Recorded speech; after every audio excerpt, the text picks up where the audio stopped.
Chair lays out on second reading House Bill 805. The clerk will read the bill. HB number 805 by Cortez, relating to a study by the Public Utility Commission of Texas on the interconnection of electric transmission service facilities with the United Mexican States. Chair recognizes Mr. Cortez to explain the bill.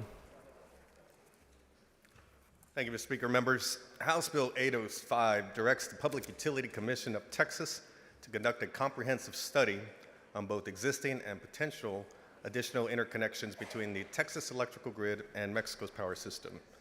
Winter Storm Uri exposed some vulnerabilities in our power grid and underscored the need to explore all available options for strengthening our energy infrastructure. Texas already has limited interconnections with Mexico, and a study of their impact will provide valuable insights. I want to thank Representative Cristina Morales for working with me closely on this bill, and Chairman Richard Raymond. The bill does not mandate any new interconnections. It simply ensures that Texas policymakers are informed with the proper data and recommendations with a report that will come due to us in September of 2026. I move passage. The following amendment, the clerk will read the amendment.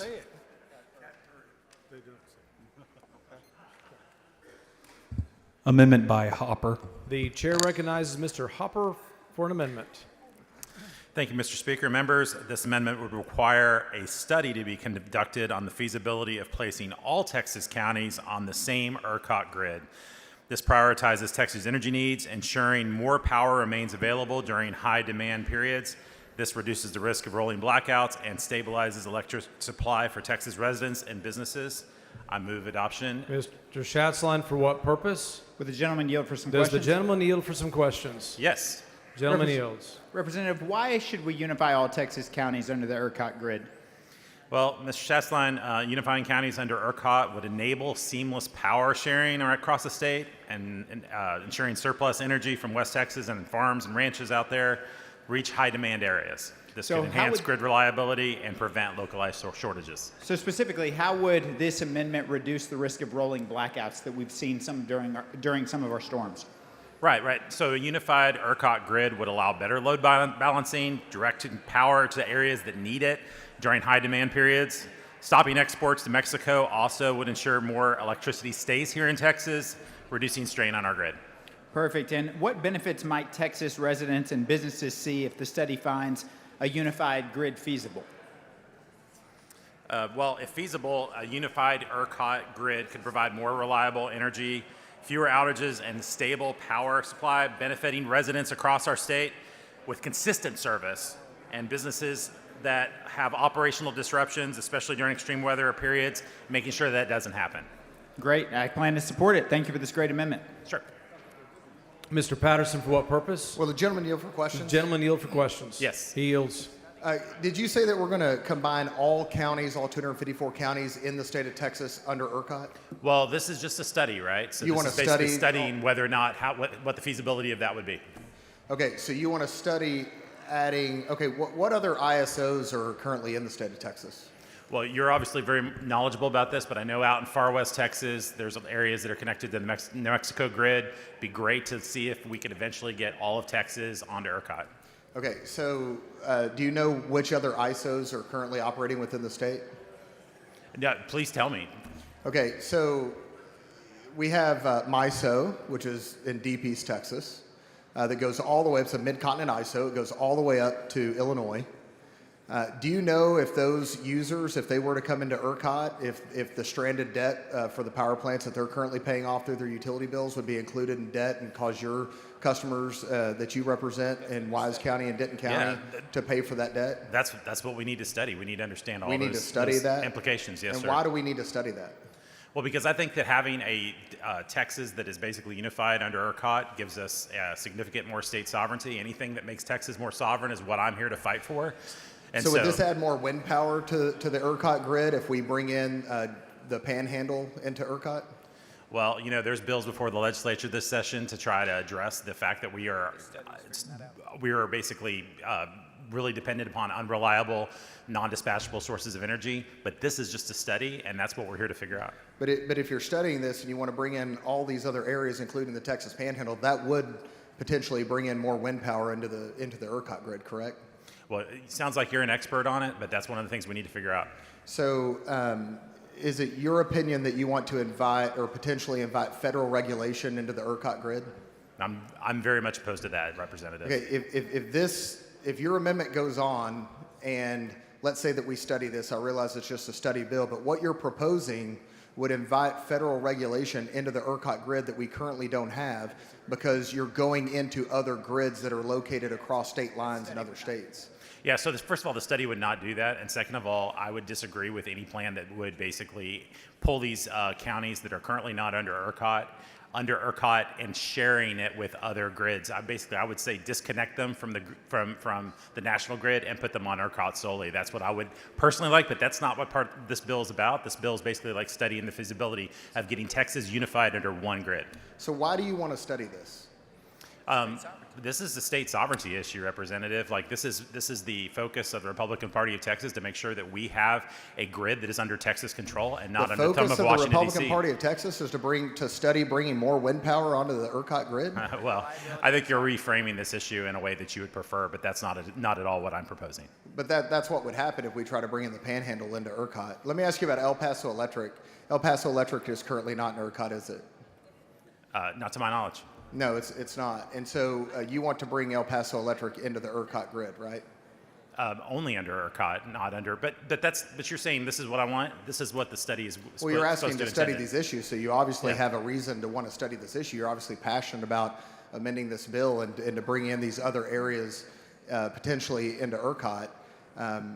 Have you studied this issue yourself to know what the ramifications would be, or are you just expecting That's the what the state to study's pick for, up the tab? Representative. Okay. Would this would adding your language to bring in, would that increase our cost for the state to have to pick up the cost of adding this additional study into it to bring in these other ISOs into ERCOT? I'm not aware of any fees or costs associated with that. There's no fiscal note on your amendment that you're aware of? Not that I'm aware of. Okay, thank you. Mr. Canales, for what purpose? I raise a point of order under Rule 11, Section 2. This is not germane to the bill. Bring your point of order down.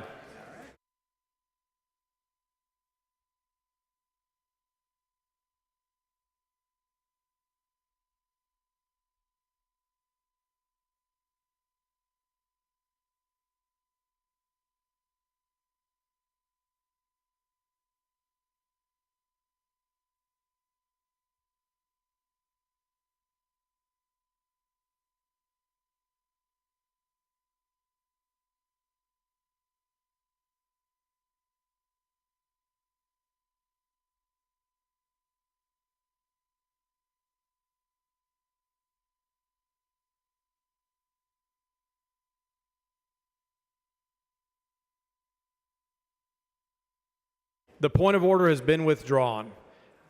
Chair recognizes Mr. Hopper to close on his amendment.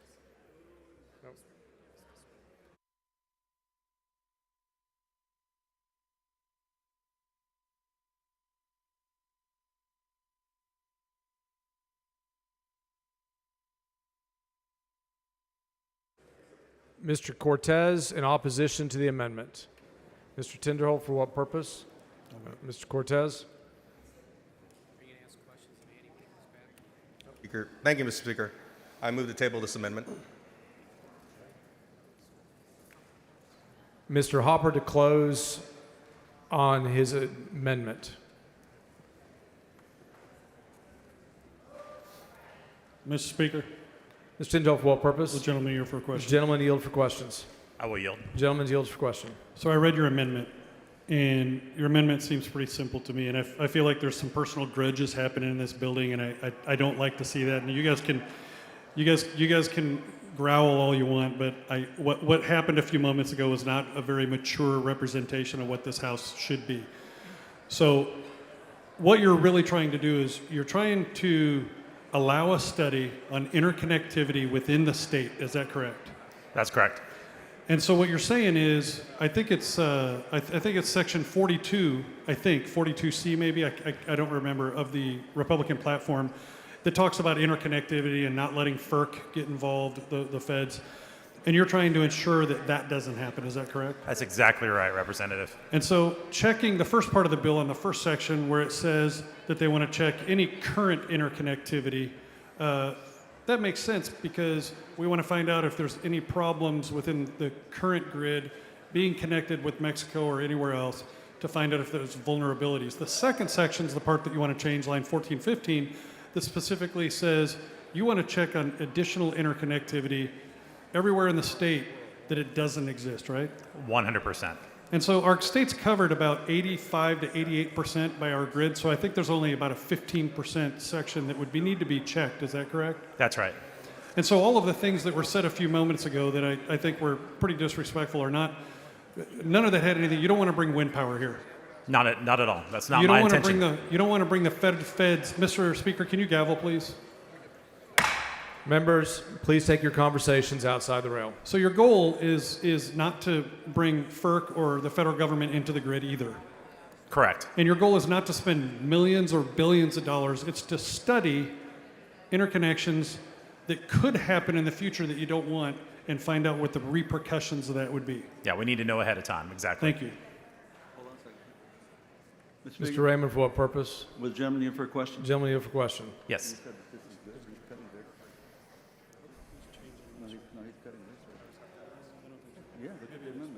Gentleman yields for questions. Yes, sir. I just want to correct my good friend Tony Tinderholt, he said that the first part is okay, but the fact is your amendment strikes the first part, right? That your amendment strikes line 8 through 13, isn't that right? Isn't that right? I don't have it in front of me, but You don't have your amendment in front of you? I don't. Can somebody give him a copy of his amendment? Yeah, here you go.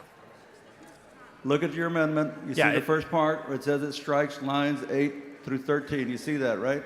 Yes. Those are the lines that Mr. Tinderholt said are good, and you're striking them. You understand that? Yes. So you see, well, it's not good for you to strike them because Tony Tinderholt said those are good lines. You see that? I see that. I appreciate you pointing that out. It is a very imperfect amendment. And so, but let me just say this. So that, for that alone, with respect, we need to table your amendment, in my opinion. But what Captain Cortez is doing here is making sure that we look at the connections that we have right now, members, between Texas and Mexico to make sure everything is being done right and that the impact on this state is not a negative impact, that whatever they're doing on the Mexican side is being done right, legally and right in a way that does not adversely affect us. But you're cutting that out with this amendment. You understand that? I don't agree that that's the implications of this because I think It's plain language. Should I read it for you in my question? Let me read it to you. The impacts of existing interconnections of electric transmission service facilities in this state with electric transmission service facilities in the United Mexican States, so Texas and Mexico, including impacts on transmission and distribution network and retail customers in this state, Texas, and in the United Mexican States. Obviously, I'm more interested in the impact on us here in Texas, and that is covered. However, what Captain Cortez is trying to do here is make sure that not only the impact it's having on us, but who's controlling it on that side. And you're cutting that language out. well, Representative, I appreciate that that is your intention, and I appreciate you bringing That's the that intention forward. of the bill. But I also would respectfully suggest that this will open the door to future legislatures, future generations, and encouraging basically taking it upon ourselves in this state to basically relinquish our sovereignty by connecting in Mexico. This opens the door to peeling back the layers of the onion and finding out exactly what's going on right now in these connections between Texas and Mexico, and to make sure everything is being done right, being done legally, and that the people of Texas are not being misled or in some way being mistreated or cheated. That's what this does. That's what it opens the door to be able to look at that. That's what the author of the bill. That's why I joined authored the bill, because I'm on the border and I want to know if everything is being done right and legally. And with all due respect, what you're doing, the second part of your amendment, that's a bill. Do another bill. I know you don't like study bills, but it would be a study bill. It would be a study bill. But the first part of the bill, knocking it out, even Tony Tinderholt just told you don't knock it out. So I love you, brother. We're both in the State Guard. I love you. You know, you beat a good friend of mine, Lynn Stuckey, but hey, you won. You won, you won. You're here. You're the one that's here, right? But this is not the way to go. With all due respect, we need to find out. We need to make sure that we find out what is going on with these connections, interconnections, not covering them up. If something's being covered up, this bill will expose it. Mr. Speaker, will the gentleman yield? Ms. Tinderhold, for what purpose? Will the gentleman yield for Does questions? the gentleman yield for questions? Yeah, I'll yield. The gentleman yields for question. So what we discussed on the second section, lines 14 and 15, was absolutely correct. That is in here. That's right. What we missed was that it is indeed striking on 8 through 13, and he is correct, right? That's correct. And so you don't want to study current existing interconnections. Is that what you're saying? I don't want to study interconnections that will be an encouragement to future legislatures to say, hey, listen, because we have a trajectory here in this state, and I think many members in this body have suggested over the last few years that we should consider connecting ourselves to the US grid. Now we're saying we should connect ourselves to the Mexican grid. This study will not be used, in my opinion, as a basis for why we shouldn't connect to the Mexican grid. We're going to find ourselves in a position of energy scarcity over the next few years. It's inevitable because of our unreliable energy, and this is going to be used as a basis for encouraging the state of Texas to connect to Mexico. Okay, thank you. Mr. Hopper sends up an amendment. Mr. Cortez moves to table. The questions on the motion to table. If you're in favor of the amendment, vote no on the motion to table. If you're opposed to the amendment, vote yes on the motion to table. A record vote has been requested. The clerk will ring the bell. Show Representative Manchia voting aye, Cortez voting aye, Bernal voting aye, Mr. Schatzline voting nay. Have all members voted? Mr. King of Hemphill voting aye. Have all members voted? Mr. Rouse, being 119 ayes and 27 nays, the motion to table prevails. Mr. Cortez to close on his bill. Move passage. The question occurs on passage to engrossment of House Bill 805. A record vote's been requested. The clerk will ring the bell.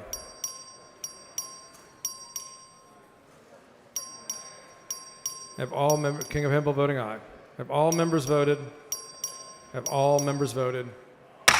Being 95 ayes and 52 nays, House Bill 805 is passed to engrossment.